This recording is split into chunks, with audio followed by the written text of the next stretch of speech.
อ้าวสบายดีพี่น้องมาฟังคลิปนึงเห็นเจ้าเว้าพี่น้องน้ำท่วมอยู่ประเทศลาวเดี๋ยวนี้เป็นอย่างจากน้ำท่วมพี่น้องมาพี่เป็นอย่างจากน้ำท่วมพี่น้องอย่าไปโทษธรรมชาตินะพี่น้องนะเป็นอย่างจะไม่โทษธรรมชาติมนุษย์นี่มันบุหูหยอกเป็นอย่างบุหูหยอกจากเฮ็ดใดๆเฮ็ดจากทำลายสิ่งเป็นล้อมของโลกก็เฮ็ด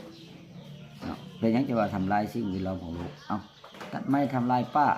ผู้ผ้าเขาแก้ลงพุดลงสุดท้ายโลกก็มาทำเขาคือพี่น้องเนาะเพิ่นก็เป็นของเพิ่นเฮาเป็นของเฮามันก็อยู่รอดได้พี่น้องเพราะเห็นปีนี้ในทุกปีว่ามีแต่น้ำท่วมลาวก็ได้ให้ขึ้นว่าแม่น้ำท่วมห้องคนไปซอยเนาะห้องพักห้องรัฐไปซอยอันนี้มันก็ไปบริทั่วถึงพี่น้องมันก็พอน้ำท่วมเนี่ยมันเป็นของธรรมชาติแล้วก็เป็นของที่ว่าเจ้าทำลายมันแล้วเนาะเป็นมดอยู่ในทั่วประเทศลาวมีแต่ปานกับอะไรภูเขาไฟเนาะมันก็น้ำท่วมน้ำมามันบ่มีตัวดุตัวกินตัวบัง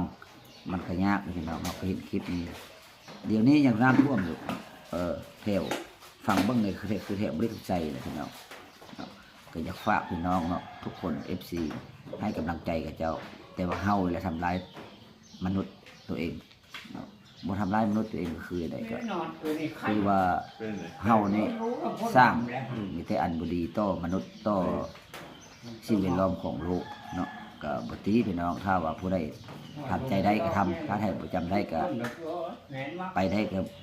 มันอีตนแต่พอเท่ากับเด็กน้อยพี่น้องเนาะฝนตกน้ำขึ้นแล้วก็ให้ระมัดระวังเลยพี่น้องเมื่อวานนี้ก็ได้ยินเสียงกระเจ้าไล่ว่าโอ้ยน้ำท่วมทางตะแคกแล้วเฮามาวานนี้ยังมาท่วมคือว่าท่วมทางมหาไซเพิ่นบอกน้ำอ้ำบอกนี่แหละก็เห็นกระเจ้าลงคลิปเนาะก็อยากฝากเตือนพี่น้องทุกคนเข้ามาระมัดระวังนำในเนาะพอเท่าผู้แก่มันสำคัญเนาะกับปฏิไผพักรักคันเถิงเพิ่นก็ซอยได้สิเพิ่นซอยเนาะอันใดที่ซอยเพิ่นซอยบ่ได้เพิ่นก็บ่ซอยสิไปตีแต่เพิ่นก็บ่เป็นอันนี้ก็อยากฝากให้คิดพี่น้องเด้อแต่ว่าเฮานี่ก็ซอยตัวเองเฮานี่อย่าทำร้ายประเทศอย่าทำร้ายสิ่งแวดล้อมของมนุษย์หลายถ้าเฮาทำร้ายสิ่งแวดล้อมของมนุษย์นี่ต่อไปมันสิเป็นไปอย่างนี้เฮาเคยเว้าอยู่พี่น้องหลายคลิปอยู่ว่าสมัยนี้มันโลกโซเชียลเนาะหากินโซเชียลก็ซ้ำสิกินเนาะถ้าคนที่เข้าใจถ้าคนที่ว่าตั้งใจฟังนั่นก็ตั้งใจเฮ็ดอย่างก็สำเร็จพี่น้องเนาะฝากให้คิดพี่น้องเบิ่งฝากเว้าใส่พี่น้องทุกคนบ่เว้าว่าคนลาวบ่คนไทยบ่เว้าแต่ว่า